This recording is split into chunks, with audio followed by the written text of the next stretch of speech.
Well, it's season 3, and Merle got a great deal renting a seaside mansion named Dragon House. I wonder why it was such a good deal.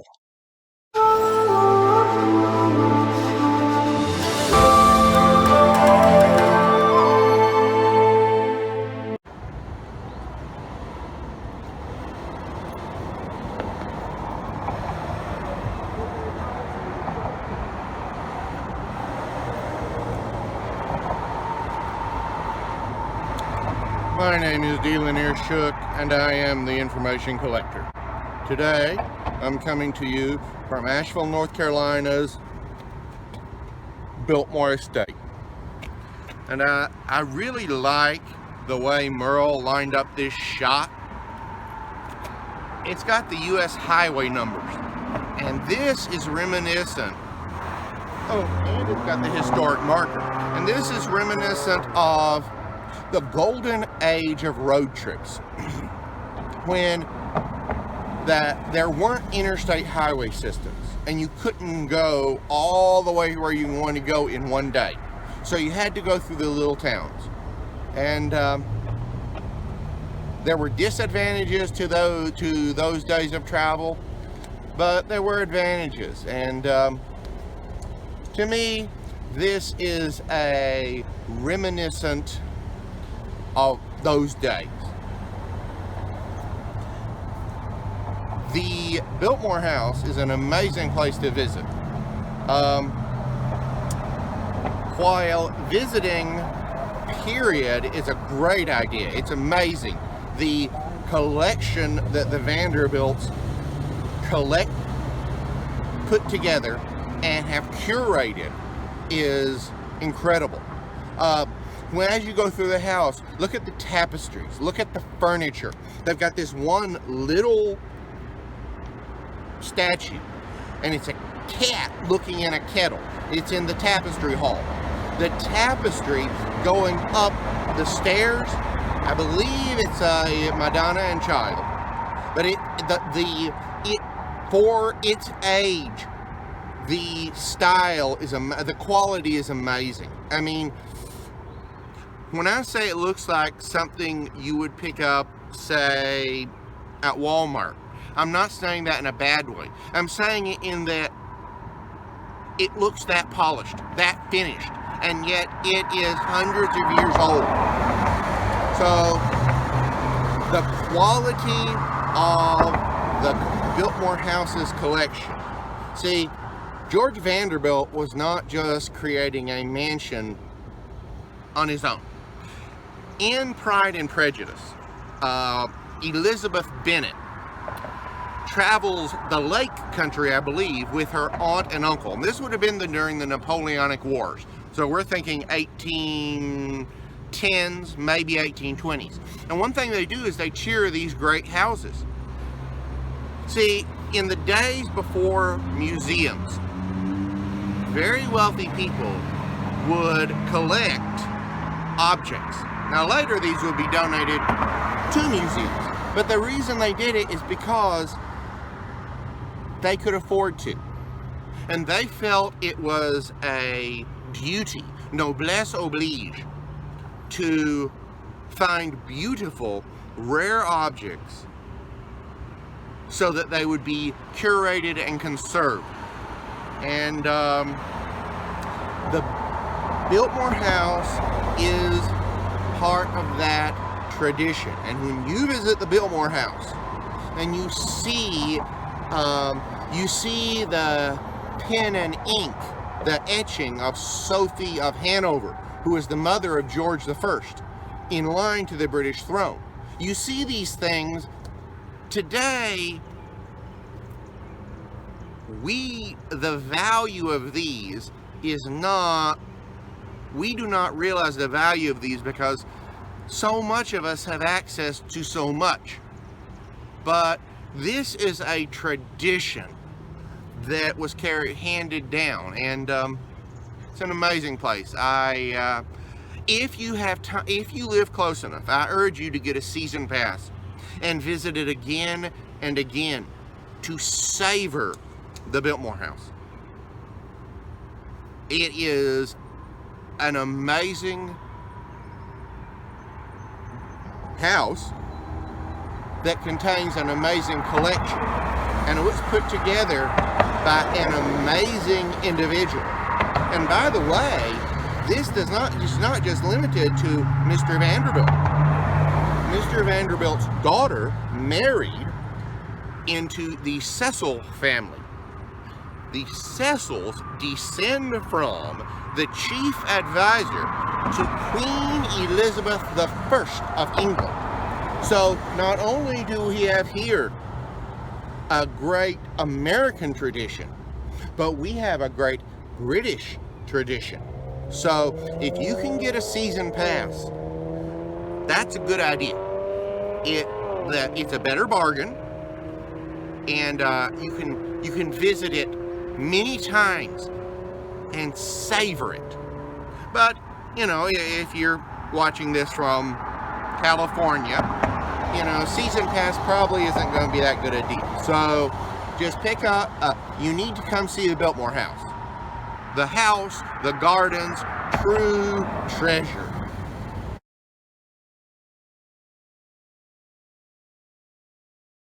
Several weeks ago, I reported from just up the road at Mel Chin's wake, the animatronic statue. And I reported that there had been a launch to the International Space Station. And I reported that the press report from NASA said they had put a new solar array in the trunk. That's what they said. Well, this last Tuesday, NASA announced the installation of the new solar array for the ISS, which had been stuffed in the trunk. Last Friday, they conducted the third spacewalk to upgrade the ISS power system. The International Space Station rollout solar array replaced 20-year-old solar panels that were on the station. This builds the foundation for the expansion of the space station into further out. In fact, the press release mentioned it would build a foundation for lunar exploration.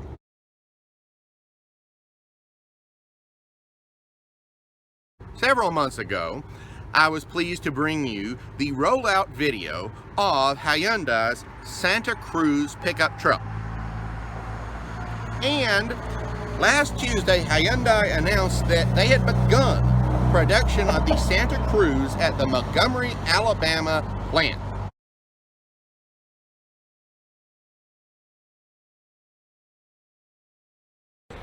With the display of enthusiasm, motivation, and commitment by all of our team members. For it is each and every one of us that hold the overall responsibility.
Wow, what a sharp-looking vehicle.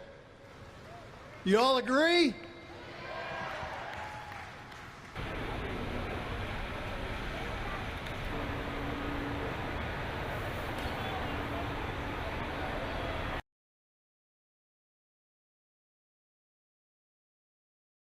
The Santa Cruz marks the first HMMA-built vehicle that originated right here in Montgomery, Alabama.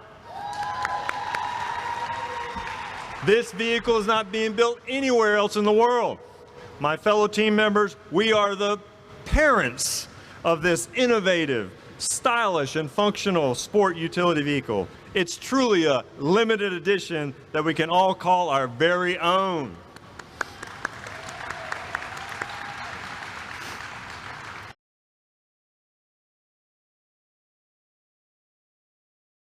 Vehicles produced by HMMA will be compared to all others. We want to show the world that the best quality and safest cars are produced right here in Montgomery, Alabama, and to be recognized as the best automotive manufacturing plant in North America.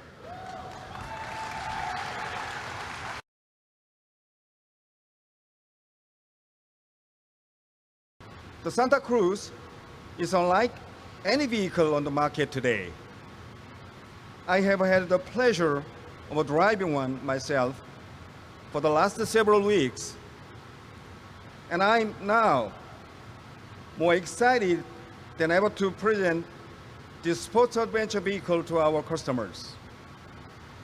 The many options of the open bed combined with the comfort and security of an SUV is going to appeal to drivers in a whole new way. This is a particularly unique debut. See, at that plant, they have 5 vehicles in production. The Santa Cruz, which they just started, the Sonata and the Elantra, which are sedans, and the Santa Fe and the Tucson, which are SUVs. So, congratulations to Hyundai and the fine people of Montgomery, Alabama, for a 5th model coming off their assembly lines.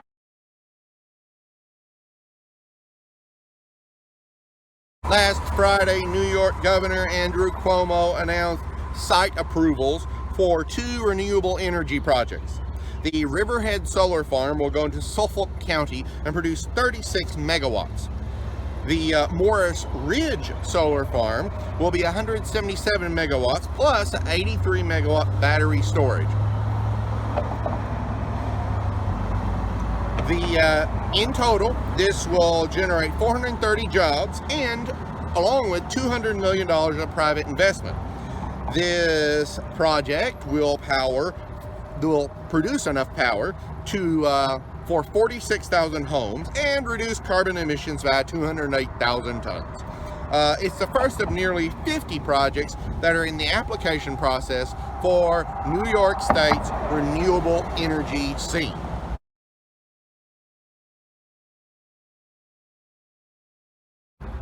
In a big kudos to the Greenville-Spartanburg area. Last Thursday, Michelin of North America was named a GM Supplier of the Year for the 5th year in a row.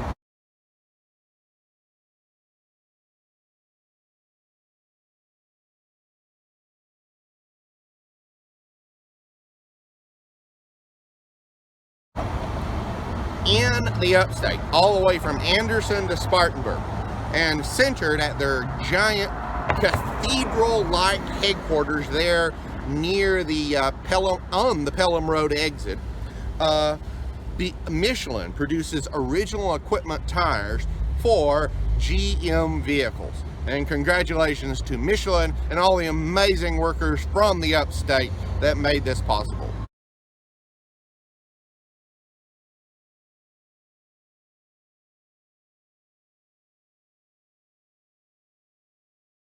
Last Wednesday, the Houston City Council announced increases in water and sewer rates to improve infrastructure and meet federal sewer overflow regulations.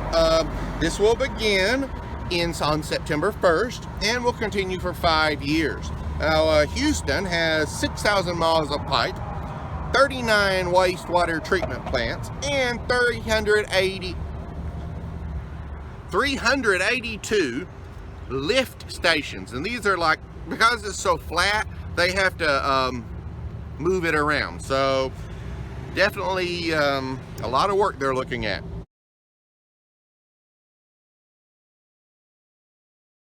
Last Thursday, Phoenix announced the proposed purchase of the Wells Fargo Plaza next to City Hall.